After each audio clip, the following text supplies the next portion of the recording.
Тэгэхээр цэц бол хүсэлт өгөөд тэрнийхэн дагуу шийдвэр гаргаж байгаа. Өөрөөр хэлбэл ерөнхий сайдыг огцруулсан тухай асуудлаар шийдвэр гаргасан. Тэр хилцэх явцдаа өөрөөр хэлбэл тэр одоо хууль зөрчсөн байна гэдэг, үндсэн хууль зөрчсөн байна гэдэг л ийм дүгнэлт гаргасан.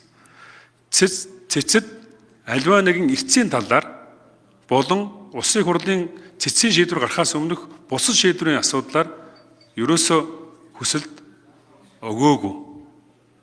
Тийм учраас өнөөдрийн хэлцэж байгаа асуудал бол тухайн өдрийн одоо асуудал бол ямар ч цэцсийн урагшаа шийдвэр гаргахгүй шүү дээ. Тийм учраас одоо энэ асуудлыг бид нар хэлцээд явж байна. Тийм учраас ямар нэгэн одоо асуудал байхгүй гэдгийг бас хэлье. Яагаад гэвэл би дөнгөж сая энэ цэцсийн шин дүгнэлтийг дөнгөж сая тарааж байна. Би энийг уншаад тэр цэцсийн одоо шийдвэрийг чи хараад ярьж байна.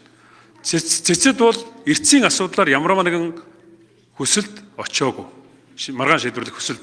Бусдаар бол одоо ерөнхий сайдын асуудлыг л тэнд хууль бусаар одоо юу гэдэг хууль зөрчсөн байна, шийдсэн үү үгүй гэдэг асуудал яасан болохоос бусад асуудлыг хэлцээгүй гэдгийг бас манай сайн зэрэг гишүүн бас танд бас хэлчихье. Дээрээс нь би бас хүнд баасанд орж дараад бас итгэхгүй байна. Ягаад гэвэл уртлын дарга нь байхгүй болсон. Дахиад дээрээс нь их хурлын дэд дарга хууль зөрчүүлсэн. Тэгэхээр надад бол одоо маш сайн зөвлөх байгаа хуулийн. Тэр бол одоо Эрдэнэбат гэж зөвлөх байгаа.